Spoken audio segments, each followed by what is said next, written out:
Assalamualaikum, jumpa lagi dengan aku di Markona Vlog. Sesuai judul, aku mau bikin cemilan cantik. Bahannya itu ekonomis, bikinnya gampang banget. Langsung aja ke cara membuatnya. Yang pertama di sini aku mau bikin sausnya. Ada 2 saus. Saus yang pertama aku pakai santan. Santannya sedang, bukan santan kental. Sedikit tepung terigu. Untuk saus yang kedua di sini ada gula pasir, gula jawa, dan tentunya daun pandan. Nggak lengkap rasanya kalau kue tradisional nggak pakai pandan. Yang pertama aku mau bikin saus santan. Tentunya santannya direbus terlebih dahulu.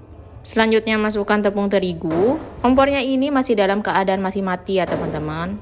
Sejumput garam. Aduk-aduk merata. Kalau udah rata atau tercampur tepung dan santannya, baru selanjutnya hidupkan kompor pakai api sedang cenderung kecil. Jangan lupa masukkan 1 lembar daun pandan. Lanjut aduk sampai sausnya sedikit berat ketika diaduk, tetapi tidak mengental. Jangan sampai mengental ya teman-teman. Contohnya itu kayak di video. Lanjut bikin saus yang kedua. Di sini ada air. 1 lembar daun pandan disimpul mati. Tambahkan juga gula pasir. Kalau kalian mau pakai gula plum juga boleh. Nanti aromanya bakalan lebih wangi, aromanya bakalan lebih kuat lagi ya teman-teman. Tambahkan gula jawa atau gula kelapa. Untuk gula jawanya di sini udah aku sisir atau udah aku iris-iris terlebih dahulu. Sambil diaduk-aduk agar gula merahnya itu cepat mencair ya teman-teman. Setelah gula pasir dan gula jawanya mencair, tambahkan sedikit larutan maizena. Diaduk merata hanya sampai sedikit mengental, sama kayak saus santan, hanya saja sampai terasa berat ketika ngaduknya, dan angkat sisihkan saus gula merah. Dan untuk bahan kuenya sebagai pewarna di sini aku pakai beberapa daun pandan, beberapa daun suji, dan nantinya ini bakalan aku blender untuk keduanya. 250 gram tepung beras sudah dalam keadaan diayak. Selanjutnya sedikit tepung tapioka. Ini tepung tapiokanya sebagai pengenyal nanti ketika kuenya udah jadi. Sedikit gula pasir, kira-kira 50 gram untuk perasa aja, ditambah agak banyakan juga boleh. Santan kental dari 1 buah kelapa ukuran sedang, aku ambil airnya kira-kira 200-250 ml. Ditambah susu full cream kira-kira 200 ml, dan yang tentunya terakhir pisang raja dalam keadaan udah benar-benar masak. Sebelum lanjut bikin kuenya, aku mau blender daun pandan juga daun suji terlebih dahulu. Dipotong-potong dulu kira-kira 3-4 cm setiap potongannya. Tujuannya dipotong-potong terlebih dahulu agar memudahkan kerja mesin blender dan cepat hancur juga ya teman-teman. Tambahkan sedikit air kira-kira 50-60 ml air masak dan di blender sampai hancur aja. Setelah di blender, saring pakai saringan minyak juga boleh. Pakai pewarna alami, kuenya nanti bakalan cakep warnanya, cantik banget karena pewarna alami ya teman-teman. Dari aroma juga bakalan harum banget dan tentunya bakalan sehat. Dan jadinya itu seperti ini. Lanjut ke proses bikin kue bungku pisangnya. Masukkan tepung beras dan tepung tapioka dalam wadah. Masukkan gula pasir dan masukkan santan kental dari 1 buah kelapa asli ya teman-teman.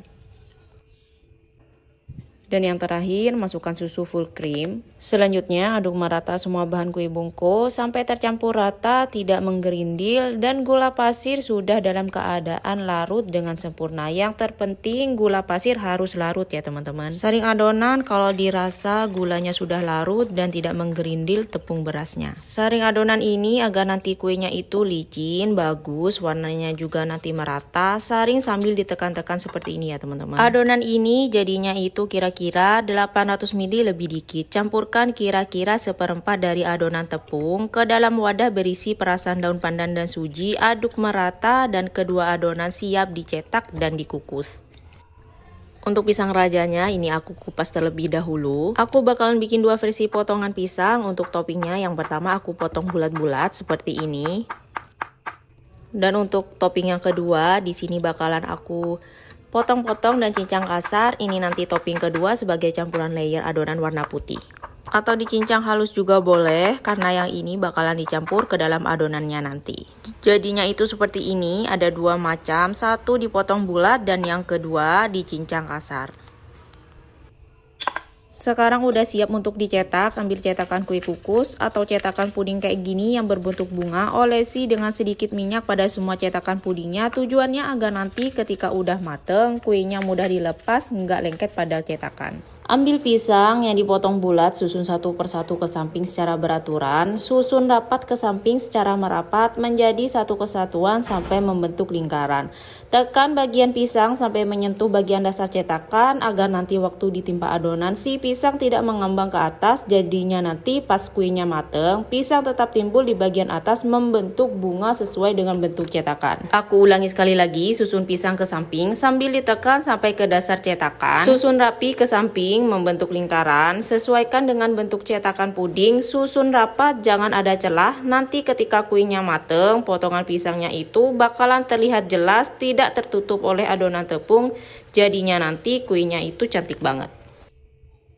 Aku zoom jadinya itu seperti ini ya teman-teman. Ketika udah dicetak topping pisangnya, tutup pisang dengan sedikit adonan tepung pandan, kira-kira 1-1,5 sendok makan hanya untuk merekatkan pisangnya antara pisang satu dengan pisang yang lainnya.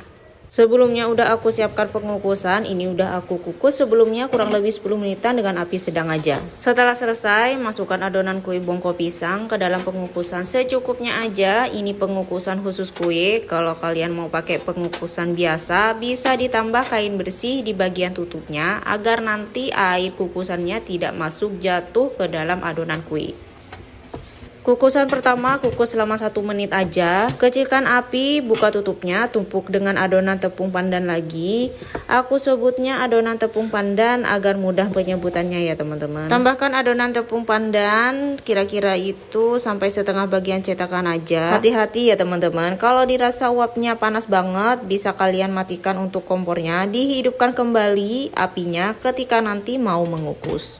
Kukus kembali untuk yang kedua kalinya, kukus kira-kira 4-5 menit. Setelah itu tambahkan adonan putih sedikit aja dulu, jangan sampai full. Untuk kompornya ini dalam keadaan mati karena memang panas banget ya teman-teman. Untuk adonan putihnya bisa kalian tambahkan pewarna, warnanya apa aja kalau kalian mau warnanya itu lebih warna-warni. Selanjutnya tambahkan cincangan pisang secukupnya aja, tetapi kalau kalian pengen lebih berasa untuk rasa pisangnya bisa ditambahkan lebih banyak lagi nggak apa-apa. Untuk jenis pisangnya bisa menggunakan pisang jenis apa aja, tetapi menurut aku pisang raja ini cocok banget, rasa dan aromanya yang kuat, dibikin kue jenis apa aja juga bakalan cocok. Ditambahkan lagi untuk adonan putihnya sampai full ke atas, sampai banyak, full juga boleh. Ditutup kembali, dikukus kembali kira-kira 10 menitan. Udah kira-kira 10 menitan, udah aku tes tusuk juga, udah mateng. Matikan kompor, pindahkan atau keluarkan dari pengukusan. Dari aromanya aja ini sih udah wangi banget waktu aku buka penutup kukusannya. Dan setelah diangkat itu seperti ini. Dan lanjut kukus sisa adonan sama metodenya seperti sebelumnya. Dan ketika udah hangat, keluarkan dari cetakan dan hasilnya itu seperti ini. Untuk bentuknya itu hasilnya cantik banget, pisangnya juga timbul di bagian atas. Ikuti aja step-step mencetak agar jadinya itu berhasil seperti ini. Selanjutnya ketika udah agak hangat, sekarang mau aku siram pakai saus santannya dan nanti bakalan aku timpa saus santan dengan saus gula jawa di atasnya. Ini sih cocok banget jadi ide suguhan untuk tamu atau teman kalau lagi berkunjung ke rumah. Atau sebagai suguhan pas arisan ibu-ibu karena ini itu cantik banget. Nggak malu-maluin, bikinnya juga gampang, hemat tenaga, hemat waktu, tentunya juga hemat biaya. Jatuhnya itu lebih ngirit ya teman-teman, nggak bikin kantong bolong, jadinya pasti disayang suami. Ini mau aku tambah saus gula jawanya agak banyakan karena sausnya ini yang bikin bongko pisangnya itu lebih mantap lagi. Untuk tekstur bongko pisangnya sendiri lembut, pasti lembut karena santannya yang kental dan banyak, ditambah lagi susu full cream bikin bongko pisangnya itu lebih creamy. Terima kasih udah nonton video aku, dukung terus channel Markona Vlog. Terima kasih banyak, wassalamualaikum dan bye-bye.